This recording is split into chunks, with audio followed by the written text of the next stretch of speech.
असदुद्दीन ओवैसी साहब एकमात्र ऐसा लीडर है जिन्होंने मजलूम का बात करता है, जिन्होंने अक़लियतों का बात करता है, जिन्होंने दलित महादलित का बात करता है, जिन्होंने मुसलमानों पर अत्याचार जो करता है उसके खिलाफ बात करता है। जनता एक ही चीज चाह रहा है कि हमने एमआईएम को जिताया है, एमआईएम को जिताएंगे। जैसे अंजार नईमी साहब जीत करके 6 करोड़ में राजद में बिक गया। यादव का नेता है, कुर्मी का नेता है, जाट का नेता है, आदिवासी का नेता है, हरिजन भाई का नेता है, पंजाबी का नेता है, सबका नेता है, तो हम मुसलमानों का नेता क्यों नहीं होगा।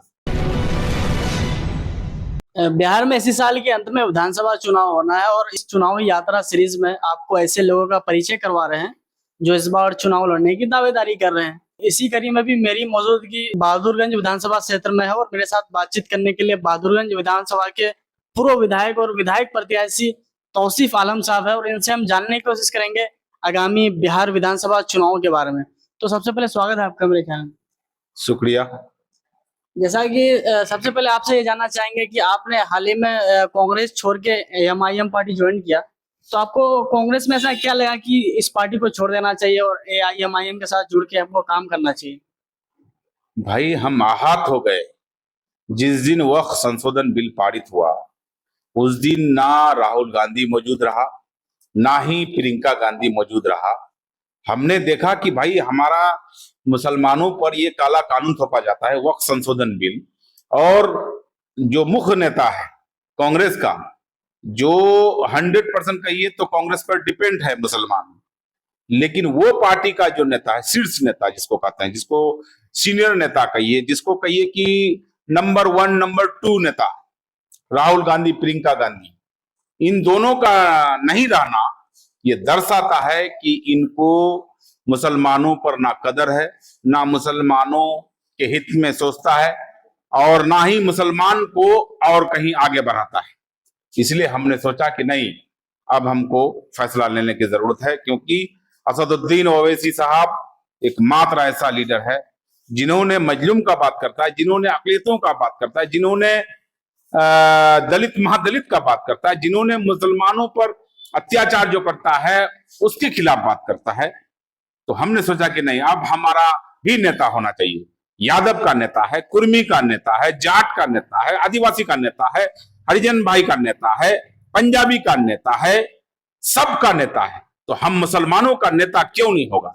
इसलिए हमने फैसला लिया, आहत होकर के हमने फैसला लिया कि नहीं, हमारा भी नेता मुसलमान होना चाहिए और हमारा भी क्या कहते हैं, जो मुसलमान का लड़ाई लड़े, जो मजलूम का लड़ाई लड़े, जो दलित का लड़ाई लड़े, जो महादलित का लड़ाई लड़े, हम उनके साथ रहें। इस बार जैसा कि आपने बहादुरगंज विधानसभा में क्षेत्र भ्रमण किया होगा, तो आखिर यहाँ की जनता क्या चाहती है, चुनाव को लेकर क्या सोच रही है? जनता एक ही चीज चाह रहा है कि हमने एमआईएम को जिताया है, एमआईएम को जिताएंगे। और कोई कैंडिडेट अगर जीत करके, जैसे अंजार नईमी साहब जीत करके 6 करोड़ में राजद में बिक गया, जनता नहीं बिका है, जनता अपना जगह पर बरकरार है। नेता को बिक जाने से कोई फर्क नहीं पड़ता है, जनता अपने जगह पर राय एकदम ठीक है। जनता एमआईएम को जिताया था, इंशाल्लाह एमआईएम को जिताएगा। इस बार जैसे कि यहाँ पे बहादुरगंज विधानसभा में जनता यहाँ सबसे ज्यादा कैसे प्रॉब्लम को फेस करते हैं, सबसे ज्यादा परेशानी अभी वर्तमान में किस किस तरह का परेशानी जो है यहाँ की जनता फेस कर रही है? कोई काम नहीं किया, जनता आहत है, जनता जो है परेशान है। बहादुरगंज से लेकर के जो टेरागाछ का रोड है, आज तक एक टेलर गिट्टी तक नहीं गिरा, मरम्मती तो क्या कुछ भी नहीं हुआ। आज बहादुरगंज से टेरागाछ जाने वाली रोड क्या कहते हैं, गड्ढे में तब्दील हो चुका है। और हमको बोलता है कि बोले आप क्या काम किए। हमने 104 मदरसा का बिल्डिंग किए, 73 या 74 कब्रिस्तान घेराबंदी किए, 5 क्या कहते हैं बिजली का सब पावर स्टेशन बनाए, टेरागाछ में बगुलाहा की बनाए, दिगल बैंक में पत्थरगट्टी में बनाए, बहादुरगंज में 2 सब पावर स्टेशन बनाए, 3 अल्तावाड़ी को लेकर के, अल्तावाड़ी में अलग पावर स्टेशन बनाए, यानी 5 सब पावर स्टेशन हमने बनाया।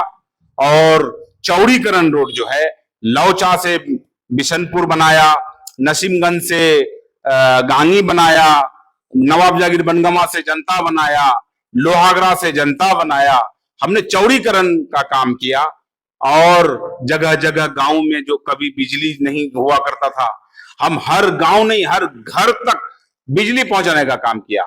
और अभी जो का वो विधायक है, इसने जो भी किया है वो मेरा किया हुआ है, एक भी काम नहीं किया है। जैसे यहाँ पे कागजात का काम है, जो आपका ब्लॉक का काम है, थाना का काम है और जो रजिस्ट्री ऑफिस का काम है, तो यहाँ की जनता जब ऐसे काम कराने जाते हैं तो उनका काम बहुत आसानी से हो जाता है या फिर परेशानियों का सामना करना पड़ता है? या अगर परेशानियों का सामना करना पड़ता है तो किस किस तरह का उनको परेशानी होती है? आज रजिस्ट्री करने जाइए तो वहां आपको बगैर 3,000 का आपका रजिस्ट्री नहीं होता है। आप 3,000 रुपया दीजिएगा, एक मोटर ये क्या कहते हैं, एक केवाला में तो रजिस्ट्री होगा, नहीं तो आपको जांच लिख देगा। उसके बाद आप चले जाइए मोटर रसीद कटाने के लिए केवाला लेके, तो कर्मचारी आपको पैसा अगर दीजिएगा तो शुद्धिकरण आएगा एक केवाला में, 3,000 रुपया एक केवाला लेता है। और अगर पैसा नहीं दीजिएगा तो उसमें एकदम अस्वीकृत लिख करके आपको पेपर मिल जाएगा। आप चले जाइए इंदिरा आवास लेने के लिए, इंदिरा आवास, एक इंदिरा आवास का 10 से 20,000 रुपया एक इंदिरा आवास से लेता है, चाहे वो ब्लॉक का स्टाफ हो, चाहे वो जनप्रतिनिधि हो। ये कहां तक पैसा जाता है? एक इंदिरा आवास में 12,000 से लेकर के 20,000 तक लिया जा रहा है। कहीं कहीं यहां तक सुना गया है कि 50% तक लिया जा रहा है इंदिरा आवास का पैसा। तो ये पैसा कहां जा रहा है, ये भी जांच का विषय है। आप चले जाइए थाना, बगैर पैसा का FIR नहीं होता है। तो जनप्रतिनिधि कमजोर है। आप क्षेत्र में चलिए, बिजली का क्षेत्र में, तो एक रात में अगर पानी हो जाए थोड़ा सा तो पूरा रात भर आपको बिजली नहीं मिलेगा। बिजली गांव में दिन दिन भर गायब रहता है, रात रात भर गायब रहता है। इसलिए जनप्रतिनिधि कमजोर है, MLA कमजोर है, जिसके वजह से पदाधिकारी गुनता ही नहीं है इसको, पदाधिकारी हल्के में ले लिया है। इसीलिए जनता समझ गया है। आप चले जाइए, कहीं कोई घटना से मर जाता है, एक्सीडेंट से मर जाता है, फांसी लेके मर जाता है, दवाई खा के मर जाता है, और कोई घटना हो जाता है तो पोस्टमार्टम एकदम लाजमी है। और इसके कार्यकाल में तो कब्रिस्तान से भी लाश को उठाया गया। हमारा रीजन में ना कोई पोस्टमार्टम होता था, ना कब्रिस्तान से लाश उठता था।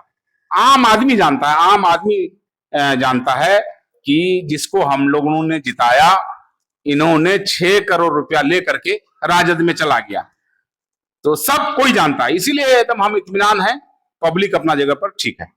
अगर आप इस बार चुनाव जीतते हैं और अगर जनता आपको मौका देता है और सत्ता पे अगर आप बैठते हैं, तो 5 ऐसे काम जो है आप अपने बहादुरगंज विधानसभा क्षेत्र का जनता के लिए आप क्या क्या करेंगे? सबसे पहला काम हम करेंगे, सुरजापुरी बिरादरी को आरक्षण दिलाने का काम करेंगे। दूसरा काम करेंगे, जो हमारा भाई, हमारा भतीजा, हमारा इलाका के लोग जो आज बम्बई, दिल्ली, मद्रास, हरियाणा में जो खटने के लिए जाता है, उसके लिए रोजगार का तलाश करेंगे। उसके लिए यहाँ रोजगार बैठाने का काम करेंगे, यहाँ फैक्ट्री बैठाने का करेंगे।